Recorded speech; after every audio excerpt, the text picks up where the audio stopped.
to sunny Conil in southern Spain.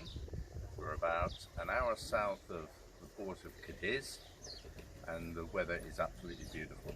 I thought we'd take this opportunity to do a bit of a walk round of the vehicle and show people what we set up like. So if you get to the front and you'll see that we have the solar panels out. Right on the front here we have our two solar panel array. It's two 150 watt solar panels which give us plenty of charge to keep our batteries topped up and run all our ancillaries on the vehicle at the same time. If need be, we can go completely off grid. When we're in low light as it is at the moment, looking away from the sun, we're getting about a 0.6 of an amp trickle charge, but if we were to turn it round and face it directly onto bright sunshine, we're getting up to anything like 6 amps depending on how clear the sky is. So it gives us a really good top up on the batteries and keeps everything together.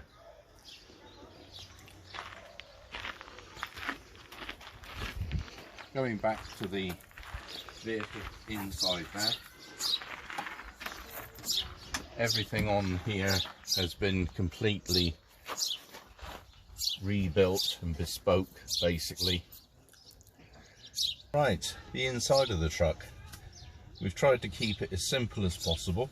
I fitted an Acewell speedo head to the dash, which is an off-the-shelf electronic speedo head.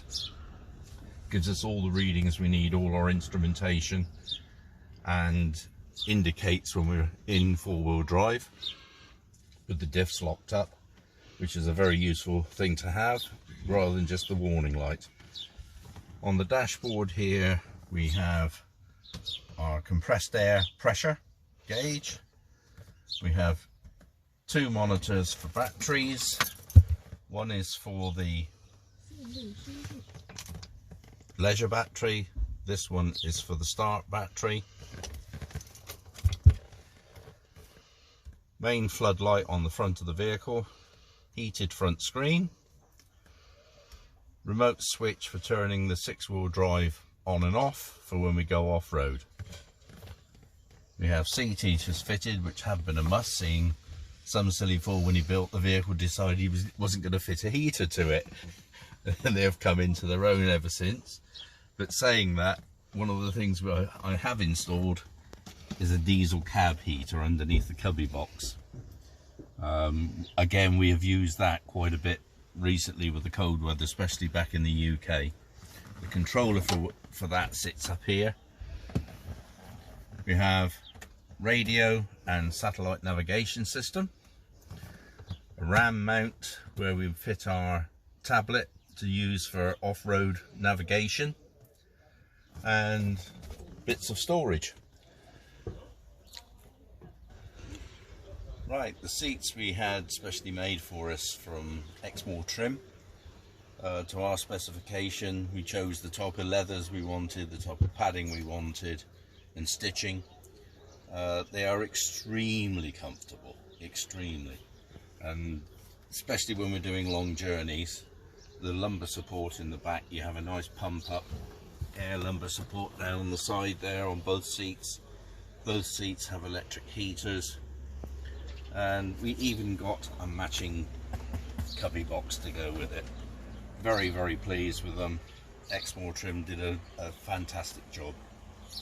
In the back of the vehicle, I built in this work area. Well, say work area, it's storage for cooking, which is working, I suppose.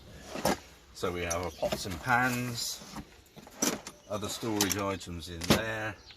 The back gets filled up with all our belongings when we're on the road. We've got a subwoofer mounted down here because if nothing else happens in the Land Rover, you've got to have something to drone out the sound of the rattles. Yep. Fitted in the back here we have a double filter system for our water. The first small one on that side is a particulate filter, just takes out all the bits of crud. This one is a special ceramic filter which will remove 99% of all bacteria and nasties from water. So we've got no concerns. Wherever we fill up, we know that our water is going to be fresh. Right, getting up onto the roof of a Land Rover can always be a problem sometimes. I came up with an ideal little cheat. It's a loft ladder. And it works perfectly. Just made up a mount for it. Slides out, set it to the position you want, and you're all ready to go. So it takes all the hassle out of getting up and down the ladder, especially if you've got stuff in your hands. We've got a 4-gallon road shower fitted to the roof, which is a big aluminium tank which is solar heated. In case we're on any sites or while camping anywhere where we haven't got toilet facilities.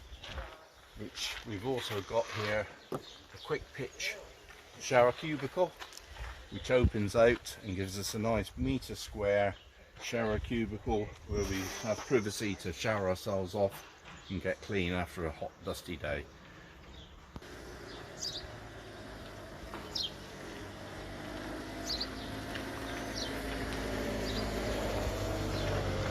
Right, fitted to the outside of the vehicle, I've put in 2 deck plugs to get power to the outside of the vehicle.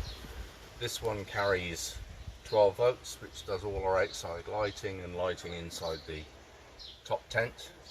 This one also carries 2 40 volt.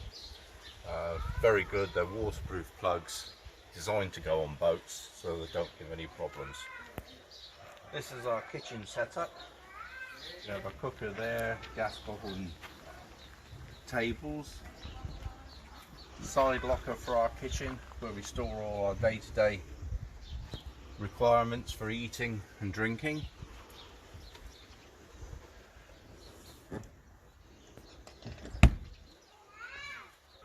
Right, so in the rear of the vehicle, which is all used for storage, we have a bed that I made in here that goes 3/4 of the way back into the vehicle, fitted onto heavy duty 500 kilo slides, which is then giving you the capability to slide it right out if you need be.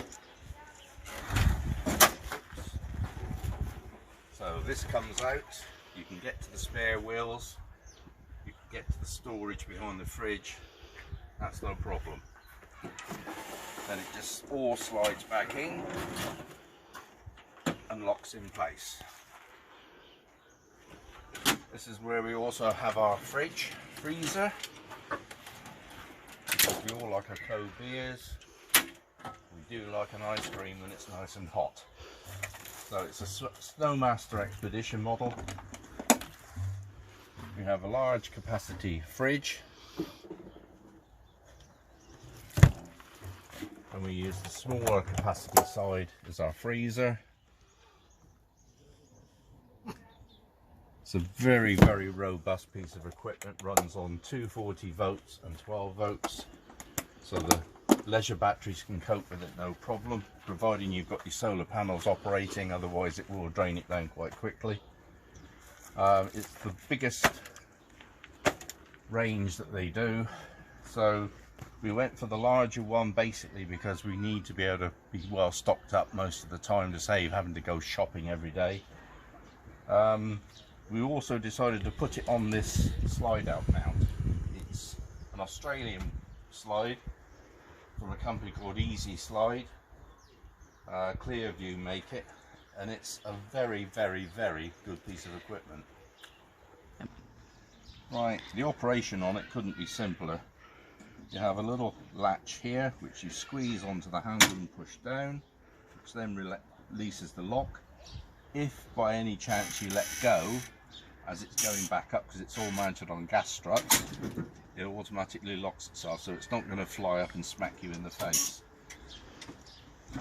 One-handed operation, it's so well pivoted. Locks on the sliders to keep it in place. And for when you're traveling, we have a lock to lock it in position so that it won't move around. Again, as I said, easy slide, very good company, and the Snowmaster fridge, brilliant coupled together. Here we have our water supply. It's just a normal domestic household tap that I fitted into the back. We have our pump unit up there.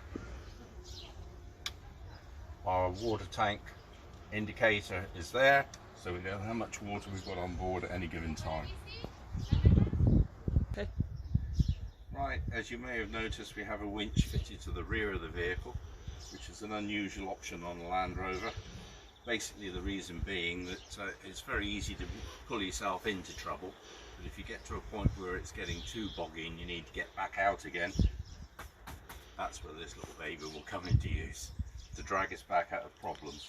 It also gives us a very good recovery point, easy access, so it was just one idea that I thought was a must. The other thing that comes with the Snowmaster fridge is this very useful solar powered remote control.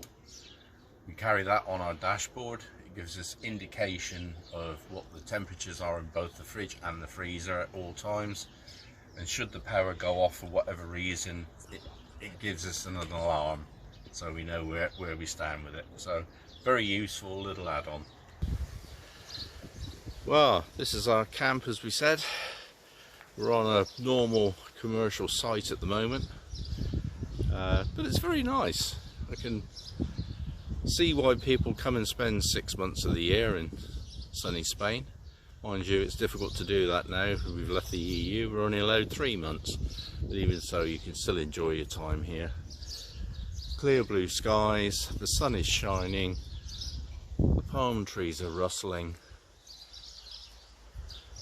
and the beers are cold.